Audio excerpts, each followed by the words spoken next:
When Magic Mike came out in 2012, the general consensus was basically, ooh, Channing Tatum hot. Wow, male strippers. And how in the world did Steven Soderbergh end up directing a movie like this? Now, that's me simplifying it by a lot, but Magic Mike sort of became this cultural phenomenon upon its release. Like, the movie made almost 24 times its budget, and considering that it's an original story partially based on Channing Tatum's pre acting life as a stripper, Magic Mike's financial, and to a lesser degree critical success, signaled that there were eager audiences for stories like this. So, as is such in Hollywood, a franchise was born out of the triumph that was the first film, and it spawned two more movies, a reality series, and live shows that are still running to this day.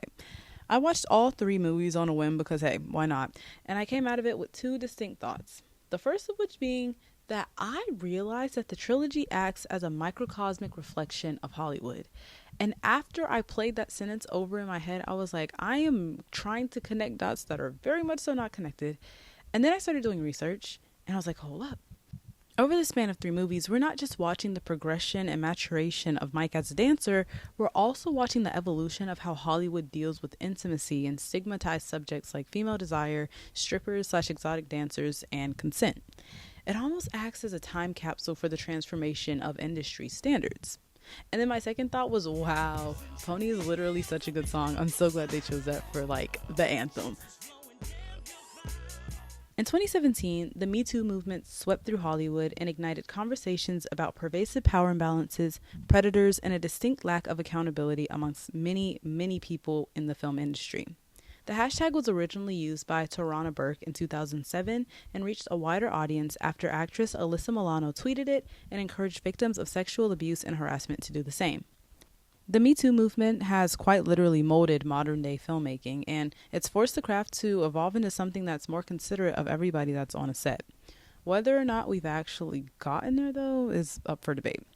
Intimacy coordinators are now a mainstay. Conversations about consent are at the forefront of storytelling, and industry standards reflect voices in a way that they never have before. That brings me back around to Magic Mike. The Magic Mike trilogy spans just over a decade. The first one came out in 2012. The second one, Magic Mike XXO, crazy name by the way, came out in 2015. And the final one, Magic Mike's Last Dance, in 2023.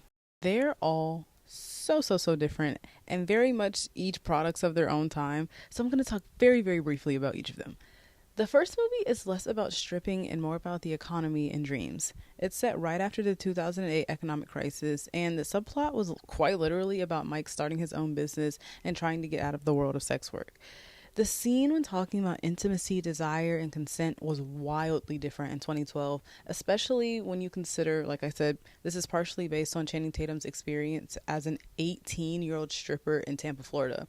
And it opens with Matthew McConaughey's character, Dallas, giving this long list of rules to the patrons of the club and by proxy us, the audience, and saying, keep your hands to yourself, keep your hands where we can see them. And then after that, he's like, guys, I was just kidding. Ignore all the rules that I just told you about respecting our bodies and have fun. Yee! And then the behind the scenes is equally as troubling. Like, someone literally tore Matthew McConaughey's underwear off of him during a dance. And everyone brought it up in interviews as like a silly little thing. And I'm like, that's assault. What on earth? The second movie is structured as an Odyssey adjacent epic about the crew from the first movie going on a road trip to a stripper convention, and it puts plain old fun at the forefront of the plot. Women become active participants to most of the dances, and the men weren't just objects to be desired by the audience. They actively enjoy providing and receiving that desire. Consent is still a bit nebulous, though, and there are certain scenes where guys just start dancing just out of nowhere.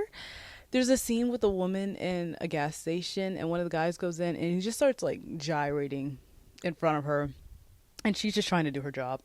Yeah, like that's crazy. But as a side note, this movie does have the best soundtrack out of all of them. It goes crazy. Now, the third one, there's a very obvious shift from XXL's freewheeling 2015 energy to Last Dance's post-Me Too consciousness. Unlike the first two, the final installment makes consent its centerpiece, and it focuses on the female gaze through Salma Hayek's character, who commissions Mike to create this theatrical, cinematic stripping experience in which women can really feel the artistry of exotic dance. Mike's anthem morphs from Genuine's Pony to Ro James's Permission, and it all acts as a very fascinating case of how Hollywood thinks that it should do stuff now. As I mentioned earlier, Steven Soderbergh directed the first Magic Mike. He didn't direct the second one, but he did act as cinematographer and editor using pseudonyms.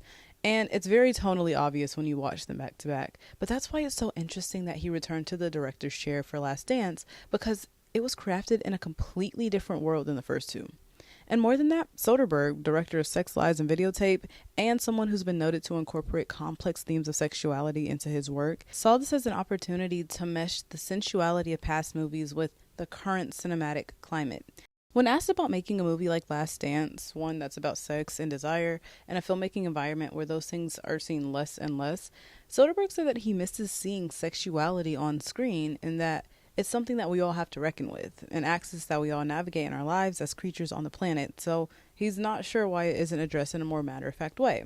He also talked about incorporating intimacy coordinators into his process and said that it doesn't really change how things work and that he found working with one to be great. Quote, "It doesn't slow me down. I don't want any stories about people being coerced."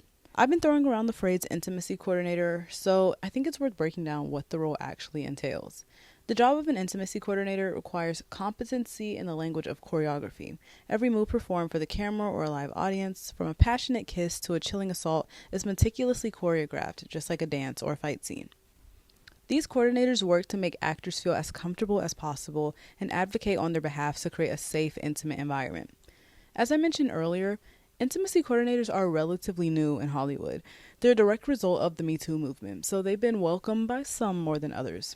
2023's Poor Things and 2024's Anora lie on opposite ends of this conversation. Like the Magic Mike films, Poor Things and Anora center sex work. In Poor Things, Bella Baxter, played by Emma Stone, dies and is brought back to life via brain transplant. She receives the brain of a fetus and proceeds to experience a rebirth of sorts, all while in the body of a grown woman. She becomes a sex worker under very insane circumstances, and the film depicts all sorts of intimate acts that make you go, surely they use an intimacy coordinator on this. And well, they did. Director Yorgos Lanthimos was originally hesitant to use one because he'd never done so previously, but he ended up echoing the same sentiment as Soderbergh, saying, but it's kind of like everything. If you're a good person, it's great, and you realize that you actually need them. Our intimacy coordinator, Elle McAlpine, made everything much easier for everyone. In Anora, Ani, played by Maggie Madison, is a young woman who makes her living as a sex worker and gets swept off of her feet by the wild and unpredictable son of a Russian oligarch. They get married and things quickly devolve into chaos. Like Poor Things, the film depicts all sort of intimate acts that go, surely they use an intimacy coordinator for this. And well, they didn't. Sean Baker is well known for consistently featuring stories about sex work in his films. Like almost all of, if not all of his movies are about sex workers. So the shifting industry expectations to include intimacy coordinators on sets wasn't readily implemented by him. Both Baker and Mikey Madison declined to use one for the film, and Baker instead decided to mimic any sexual scenes that Madison had to act out with his wife and co-producer Samantha Kwan. When asked about why he opted not to use an intimacy coordinator, Baker said, quote, "I think it's very important for an actor to have that option. And of course, we offered that option. But also, I've directed sex themes throughout my career, so I was very comfortable doing so. And also, as a producer on my film, the number one priority is the safety and comfort of my actors. So by the time we got to shooting, I think that we were so comfortable that it was approached in such an incredibly clinical way." Still, even with this, by declining an intimacy coordinator for the entire set, this meant that nobody, including the dozens of extras that portrayed fellow sex workers, was able to utilize the expertise of one. When you look at these films side by side, Magic Mike's Last Dance, Anora, and Poor Things, you see a spectrum of what post-Me Too Hollywood looks like. Themes of sexuality and consent are being explored in ways that they haven't been before, now with the set precedent of what a working environment should look like as these themes are being depicted. And over the course of 11 years, the Magic Mike trilogy acted as a mirror to the industry standards that sorely needed some sort of reform. We see the triumph of the Me Too movement reflected in the woman-focused, consent-basking, strip-teasing spectacle that is Magic Mike's Last Dance. It's not what you'd expect. It's certainly the last thing I anticipated seeing when I watched the film, but hey, an unexpected vessel is still a welcome one. Thanks so much for watching.